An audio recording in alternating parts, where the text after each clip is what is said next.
بسم اللہ الرحمن الرحیم الحمد للہ رب العالمین والصلاة والسلام علی سید المرسلین۔ ہمارا اصول شاشی کا سبق جاری و ساری ہے، اور ہم نے گزشتہ درس کے اندر حقیقت و مجاز کا آخری سبق پڑھا تھا، اور آج ہم استعارہ کے بارے میں پڑھیں گے۔ تو یاد رکھیں، استعارہ یہ بھی ایک حقیقت و مجاز کی ایک قسم ہے، اور اہل بیان جو ہے نا، ان کے نزدیک یہ مجاز کی ایک قسم ہے۔ ٹھیک ہے، تو مجاز اور استعارہ یہ دونوں گویا کہ ایک ہی ہے، یعنی مجاز کی ایک قسم استعارہ بھی ہے۔ مجاز کی اور بھی اقسام ہیں، ان اقسام میں سے ایک قسم استعارہ کی بھی ہے۔ تو یہ جو ہماری فصل ہے، اس فصل کے اندر جو استعارہ ہے اس کو پہچاننے کے، یعنی وہ استعارہ کب درست ہوگا کب درست نہیں ہوگا، تو اس کے درست ہونے نہ ہونے کا جو طریقہ ہے ہم اس کے بارے میں پڑھیں گے۔ اس کا طریقہ ہم جانیں گے کہ کون سا استعارہ صحیح ہے، کون سا استعارہ درست نہیں ہے۔ سب سے پہلے یہاں پر استعارہ کو سمجھنے کی ضرورت ہے کہ استعارہ ہے کیا۔ تو لفظ کو مجازی معنی کے لیے استعمال کرنا یہ استعارہ ہے۔ کوئی لفظ ہو، اس لفظ کو کسی مجازی معنی کے لیے استعمال کیا جائے، پھر اس کی دو صورتیں بنیں گی۔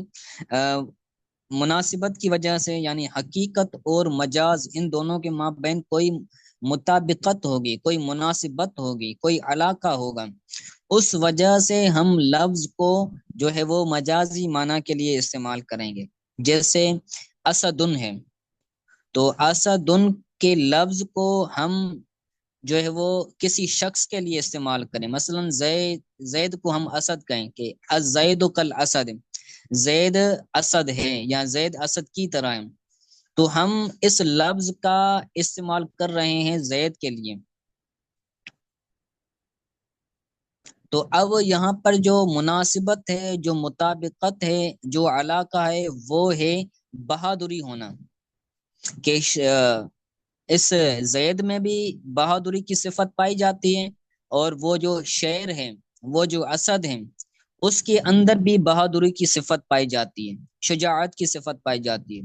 تو اس مناسبت سے، اس علاقے سے جو ہے وہ ہم زید سے، ہم اسد سے زید مراد لے رہے ہیں، یعنی جو لفظ ہے اس کو ہم مجازی معنی کے لیے استعمال کر رہے ہیں۔ اسد جو لفظ ہے اس کو ہم مجازی معنی شجاعت کے لیے یا زید کے لیے اس کو استعمال کر رہے ہیں، اور وہاں پر علاقہ، وہاں پر مناسبت کیا ہے؟ وہاں پر علاقہ مناسبت بہادری ہے، کہ زید بھی بہادر ہے اور شیر بھی بہادر ہے۔ تو یہ جو تشبیہ ہوتی ہے نا، کہ یہ من بعض الوجوہ ہوتی ہے، من کل الوجوہ نہیں ہوتی، کہ ہم کسی کو کہیں کہ یہ شیر ہے، تو شعر کی کچھ صفات کے اندر ہم اس کو تشبیہ دے رہے ہوتے ہیں۔ جیسے یہاں پر ہم زید کو کیا تشبیہ دے رہے تھے؟ بہادری کے اندر دے رہے تھے۔ تو من کل الوجوہ تشبیہ دینا مراد نہیں ہوتا۔ تو یہاں پر اگر کوئی بندہ یہ کہے، یہاں پر تحقیق یہ بات سامنے آئی ہے کہ جو جانور ہیں نا، تمام جانوروں میں جس جانور کے منہ میں سب سے زیادہ بدبو ہوتی ہے وہ شیر ہے۔ شیر ایسا جانور ہے کہ جس کے منہ میں سب جانوروں سے بڑھ کر بدبو ہوتی ہے۔ تو اگر ہم کسی کو اس معنی میں شیر کہیں تو یہ کیا ہو جائے گی؟ تو یہ الٹ ہو جائے گی، تو یہ معنی درست نہیں بنے گی۔ کیوں؟ کیونکہ یہاں پر من کل الوجوہ نہیں ہے، بلکہ من بعض الوجوہ ہے۔ بعض صفات کے اندر ہم یہ لفظ استعمال کرتے ہیں، ٹھیک ہے، کیونکہ اگر ہم کسی انسان کو کسی جانور کے ساتھ تشبیہ دے رہے ہوتے ہیں تو یہ ایک صفت کے اندر، بعض صفت کے اندر جو ہے وہ تشبیہ دے رہے ہوتے ہیں۔ اسی طرح لومڑی ہے، تو لومڑی جو ہوتی ہے وہ چالاکی کے اندر مشہور ہوتی ہے، تو ہم کسی شخص کو، کسی عورت کو ہم کہیں کہ یہ لومڑی کی طرح ہے، تو چالاکی کے اندر، ہوشیاری کے اندر اس کو ہم تشبیہ دے رہے ہوتے ہیں۔ تو یہاں پر یہ بات یاد رکھنے والی ہے کہ ہم جو تشبیہ دے رہے ہوتے ہیں وہ من بعض الوجوہ تشبیہ دے رہے ہوتے ہیں، من کل الوجوہ تشبیہ نہیں دے رہے ہوتے ہیں۔ ٹھیک ہے، تو یہ ایک اضافی بات تھی حقیقت و مجاز کے حوالے سے۔ تو اس کو بھی ذہن نشین رکھ لیں اور آگے سبق پڑھتے ہیں، ٹھیک ہے۔ کہتے ہیں فصل فی تعریف طریق الاستعارت، استعارہ کے طریقے کی معرفت کے بارے میں فصل، کہ استعارہ درست ہے یا درست نہیں ہے، اس کی جو درست ہونے کی جو طریقہ ہے، جو راستہ ہے، اس کی معرفت کے بارے میں، اس کی تعریف کے بارے میں فصل ہے۔ استعارہ کی معنی میں نے پہلے بیان کر دی، ٹھیک ہے۔ تو کہتے ہیں اعلم ان الاستعارۃ فی احکام الشرع مضطردۃ فی بطریقین، علم ان الاستعارۃ فی احکام الشرع مضطردۃ بطریقین، کہ جان لو کہ جو استعارہ ہے وہ احکام شریعت میں دو طریقوں سے رائج ہے، مضطردۃ یعنی عام ہے، رائج ہے یعنی جو استعارہ ہے وہ شریعت کے اندر، شریعت کے احکام کے اندر دو طریقوں سے استعمال ہوتا ہے۔ ان میں سے پہلا طریقہ ہے احدہما لوجود الاتصال بین العلت والحکم، علت اور حکم کے مابین اتصال کے پائے جانے کی وجہ سے۔ پہلا طریقہ جو استعارہ کے استعمال ہونے کا ہے، وہ استعارہ استعمال تب ہوتا ہے جب علت اور حکم کے مابین اتصال کا وجود ہوتا ہے۔ علت سے مراد کوئی ایسی صفت ہے کہ جس کی وجہ سے وہاں پر حکم لگ رہا ہو، جس کی وجہ سے حکم کا ثبوت ہو رہا ہو، اور حکم سے مراد معلول ہے، ٹھیک ہے۔ تو پہلا طریقہ ہے علت اور معلول کے مابین جو اتصال ہے، اس اتصال کے پائے جانے کے لیے استعارہ یہ استعمال ہوتا ہے۔ اور جو دوسرا طریقہ ہے وہ ہے وثانی لوجود الاتصال بین سبب المحض والحکم، وثانی لوجود الاتصال بین سبب المحض والحکم، جو استعارہ کے استعمال ہونے کا دوسرا طریقہ ہے وہ سبب محض اور حکم کے مابین اتصال کے پائے جانے کے لیے ہے۔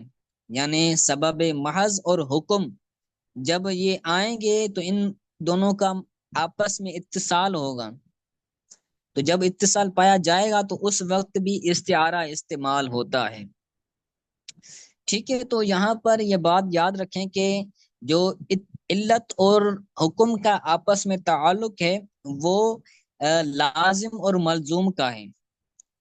جہاں پر بھی علت ہوگی وہاں پر معلول ہوگا، علت کے بغیر معلول نہیں آ سکتا، معلول ہوگا تو علت ہوگی، علت ہوگی تو معلول ہوگا۔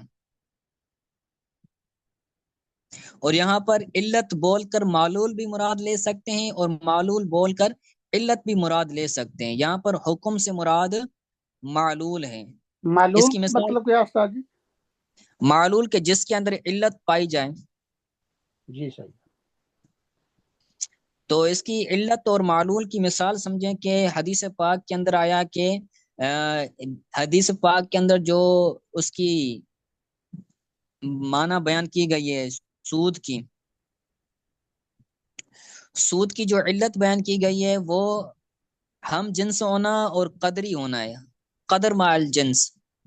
تو قدر مع الجنس یہ جس چیز میں پائی جائے گی وہاں وہاں پر ہم جو ہے وہ سود کا حکم لگائیں گے، وہاں پر ہم سود کا حکم لگائیں گے جہاں جہاں پر یہ علت پائی جائے گی۔ یعنی وہ علت کون سی ہے؟ وہ جنس مع القدر ہے۔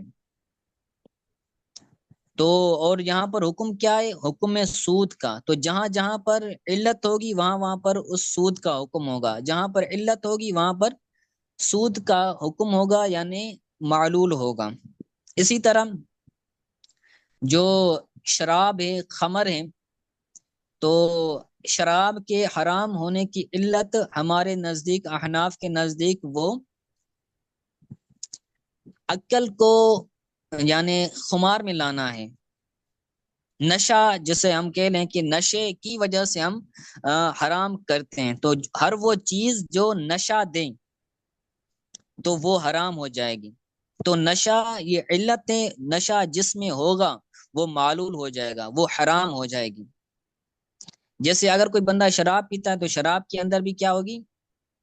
شراب کے اندر بھی جو ہے وہ نشہ ہوتا ہے تو ہم شراب کو کیا کرتے ہیں؟ حرام کہتے ہیں۔ اسی طرح شراب کے علاوہ اگر آج کے دور میں دیکھا جائے تو بہت ساری ایسی چیزیں آ گئی ہیں جن کے اندر یہ چیز پائی جاتی، جیسے آئس کا نشہ ہے، یا پھر دوسری جو چیزیں ہیں طرح طرح کے، ہمیں تو نام بھی نہیں آتے، تو اتنی وہ نشے کی چیزیں آ گئی ہیں جن کے اندر یہ چیزیں پائی جاتی ہیں۔ ٹھیک ہے، تو جہاں پر بھی وہ علت آئے گی نشے والی تو وہاں پر اس کے حرام ہونے کا حکم لگے گا۔ ٹھیک ہے، تو یہ علت اور حکم کا مفہوم تھا۔ آگے سبب محض اور حکم کا بیان کہہ رہے ہیں، تو سبب بھی یہ بھی من بعد الوجوہ علت کی طرح ہوتا ہے، لیکن اس کے اندر اور علت کے اندر فرق ہے۔ سبب ہوتا ہے لیکن بسا اوقات حکم نہیں ہوتا۔ سبب اور حکم ان دونوں کا آپس میں التزام نہیں ہے کہ بھائی جہاں پر بھی سبب ہو وہاں پر حکم ہو، جہاں پر بھی حکم ہو وہاں پر اس کا سبب ہو۔ یہاں پر حکم سے مراد مسبب ہے،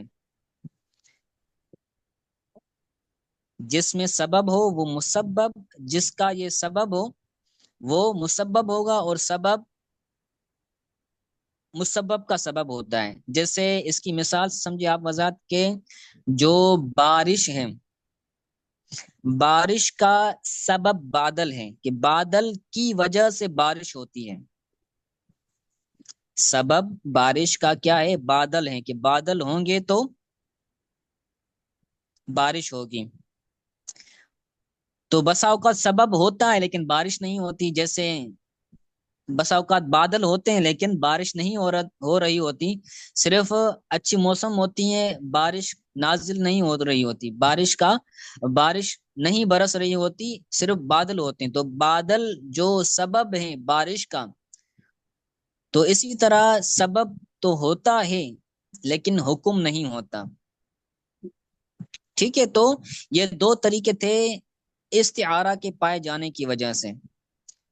تو یہ میں نے آپ کو علت اور معلول کی تفہیم کے لیے، آپ کو سمجھانے کے لیے یہ مثالیں بیان کی ہیں۔ سبب اور حکم کی کا جو مفہوم ہے وہ ذہن میں لانے کے لیے آپ کو یہ میں نے مثالیں، یہ وضاحت میں نے کی ہیں۔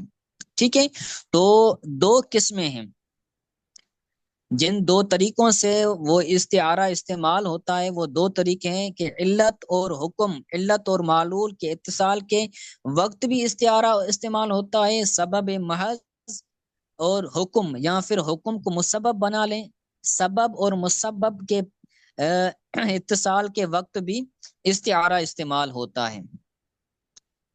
ٹھیک ہے، تو کہتے ہیں یہاں تک یہ کلیئر علت ہو کو گیا۔ استاد جس سباب اور حکم کو کیا بنائیں؟ جہاں پر علت ہوگی نا تو علت کا حکم اس کا معلول بنے گا، معلوم، جی جی معلول عین سے، اس میں مفعول کا صیغہ۔ اور جہاں پر سبب ہوگا تو سبب کا جو حکم ہوگا اس کو ہم مسبب بنائیں گے۔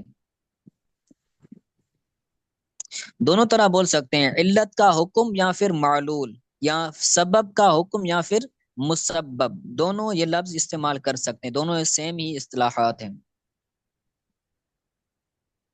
جی صحیح۔ ٹھیک ہے، آگے کہتے ہیں والاول منہما، جو ان میں سے پہلا طریقہ ہے۔ پہلا طریقہ کون سا تھا؟ علت اور معلول کے اتصال کے پائے جانے کے وقت جو استعارہ استعمال ہوتا ہے، تو وہ طریقہ یعنی علت و معلول کے اتصال کے وقت استعمال ہونے والا طریقہ، تو یوجب صحت الاستعارت من الطرفین، یہ دونوں طرفین سے استعارہ کے صحت کو ثابت کرے گا۔ یوجب فالاول منہما، یہ جو پہلا طریقہ علت اور معلول والا، تو یہ پہلا طریقہ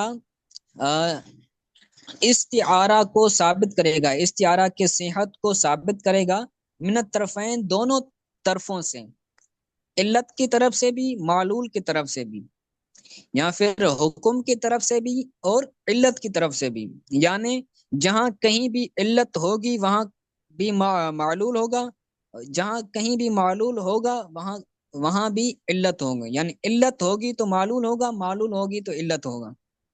یعنی دونوں طریقوں سے یہاں پر استعارہ استعمال ہوگا. یعنی علت بول کر، یہاں نیچے لکھا ہوا ہے علت ذکر کر کے حکم مراد لیں، اور حکم بول کر اس سے علت مراد لیں. ٹھیک ہے. اور جو دوسری قسم تھی سبب اور حکم کے اتصال کے والی، تو کہتے ہیں وسانی یوجب صحت من احد طرفین. تو جو دوسری قسم تھی استعارہ کی طریقے کی، تو ان میں سے ایک طریقے سے، ایک طرف سے استعارہ کی صحت کو ثابت کرے گا. دوسرا طریقہ یوجب کا جو فاعل ہے وہ ثانی ہے. دوسرا طریقہ استعارہ کی صحت کو ایک طریق سے، ایک طرف سے استعارہ کی صحت کو ثابت کرے گا. یعنی ایک طرف سے تو وہ استعارہ درست ہوگا، لیکن دوسری طرف سے وہ درست نہیں ہوگا. وہو الاستعارۃ الاصل للفرع، اور وہ استعارہ اصل کا فرع کے لیے ہے. یعنی سبب اصل ہے اور اس کا فرع مسبب ہے، اس کا حکم جو ہوگا وہ فرع ہوگا. سبب ہوگا تو مسبب ہوگا نا. مسبب تب ہوگا جب سبب ہوگا، سبب کے بغیر مسبب نہیں ہو سکتا. تو سبب جو ہے وہ اصل ہوا اور مسبب جو ہے وہ فرع ہوا.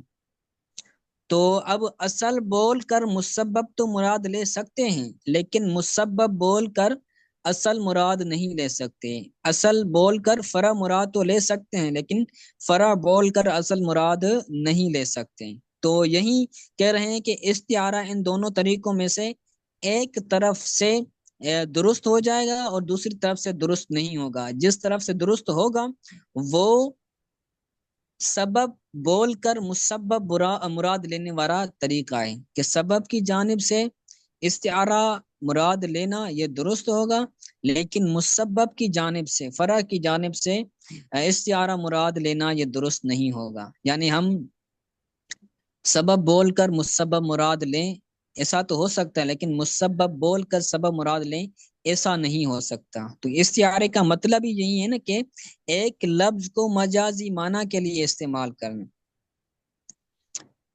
ٹھیک ہے. تو یہ دونوں طریقے تھے استعارہ کے. یہاں تک سمجھ آ گیا، کلیئر آ گیا؟ کوئی بات سمجھ نہیں آئی تو پوچھ لیں، پھر آگے چلتے ہیں، مثال سے مزید وضاحت آ جائے گی. یہ ٹھیک ہوگا. جی آگے مثال دیتے ہیں. جو پہلا طریقہ تھا کہ علت بول کر اس سے معلول یا پھر اس کا حکم مراد لے سکتے ہیں، اسی طرح معلول بول کر علت مراد لے سکتے ہیں. اس کی دو مثالیں بیان کریں گے. پہلی مثال پڑھتے ہیں. کہتے ہیں وہ مثال الاول فیما اذا قال ان ملکت عبدا فهو حر. پہلی جو طریقہ ہے اس کی مثال کے بارے میں کہ جب کوئی بندہ کہے کہ میں اگر کسی غلام کا مالک بنا تو وہ آزاد ہے. یعنی جس غلام کا میں مالک بنوں گا تو وہ غلام آزاد ہے. ٹھیک ہے. تو یہ کسی بندے نے کہا تو فمالک نصف العبد فباعہ، تو اس بندے نے آدھے غلام کا وہ بندہ مالک ہوا. کسی بھی طریقے سے وہ بندہ آدھے غلام کا مالک ہوا. پچھلے زمانے میں کیا ہوتا تھا کہ ایک چیز کو دو خریدار خرید کرتے تھے. جیسے آج کے زمانے میں بھی کوئی اگر گاڑی خرید کرتا ہے تو اس میں آدھے پیسے، آدھی رقم دوسرا بندہ دیتا ہے اور آدھی رقم کوئی دوسرا بندہ دیتا ہے. تو اسی طرح پہلے زمانے کے اندر بھی جو غلام خرید کرتے تھے تو اس کے اندر بھی حصہ ہوتا تھا کہ آدھا غلام آپ خریدو، آدھا غلام میں خرید رہا ہوں. ٹھیک ہے. تو وہ بندہ کیا ہوا؟ آدھے غلام کا مالک ہوا. فمالک نصف العبد فباعہ. اس جس نے قسم اٹھائی تھی، کہا تھا کہ میں جب کسی بندے کا غلام بنوں گا تو وہ آزاد ہے، تو وہ بندہ آدھے غلام کا مالک بنا، پھر اس کو آدھے غلام کو بیچ دیا. ٹھیک ہے. پھر ثم ملکن نصف الآخر، پھر اسی غلام کے دوسرے نصف کا مالک بنا، تو لم یو تک، تو اب وہ غلام آزاد نہیں ہوگا۔ اس بندے نے قسم اٹھائی تھی کہ اگر میں غلام کا مالک بنوں گا تو وہ غلام آزاد ہے، تو وہ بندہ آدھے غلام کا مالک بنا، پھر اس کو بیچ دیا۔ پورے غلام کو پورے غلام کا وہ مالک نہیں بنا تھا، اس کو بیچ کر پھر اسی غلام کا کسی اور طریقے سے مالک بنا، دوسرے نصف کا مالک بنا، تو اب یہ غلام آزاد نہیں ہوگا۔ کیوں؟ کیونکہ یہ پورے غلام کا مالک نہیں بنا۔ اس نے کہا تھا نا کہ ملک تو عبدن، میں جب غلام کا مالک بنا، تو یہاں پر ملکیت تامہ مراد ہے کہ میں ایک ہی وقت میں مکمل غلام کا اگر مالک بنا تو کیا ہے، وہ غلام آزاد ہیں۔ از، یہاں سے علت بتا رہے ہیں، از لم یجتمع فی ملک ہی کل العبد، کل یہ فاعل ہے لم یجتمع فعل کا، کیونکہ اس کی ملک میں مکمل غلام جمع نہیں ہوا، پہلے آدھا غلام جمع ہوا تھا، پھر دوسرا غلام جمع ہوا تھا۔ تو یہاں پر جو ملک ہے وہ ملک سبب ہے، ملک بلکہ علت ہے۔ علت کی مثال پڑھ رہے ہیں نا کہ علت ہوگی تو معلول ہوگا، یعنی اس کا حکم ہوگا۔ تو یہاں پر مالک ہونا، پورے غلام کا مالک ہونا ایک ہی وقت میں، یہ علت ہے، اور اس کا حکم غلام کا آزاد ہونا ہے، اس کا معلول غلام کا آزاد ہونا ہے۔ تو چونکہ یہاں پر علت نہیں پائی جا رہی تو اب معلول بھی نہیں پایا جائے گا، یہ مکمل غلام کا مالک نہیں بن رہا، تو اب یہ بندہ غلام جو ہوگا وہ آزاد نہیں ہوگا۔ ٹھیک ہے، تو علت نہیں ہے تو اس کا معلول بھی نہیں ہوگا۔ چلیں آگے والی مثال کل پڑھیں گے، یہ تھوڑی سی طویل ہے اور اس کے اندر بہت وضاحت بھی ہے، تو یہ بھی اسی کے تحت ہے۔ تو آج کے لیے اتنا سبق کافی ہے، آج کے سبق کے حوالے سے کوئی بات سمجھ نہیں آئی تو پوچھ لیں۔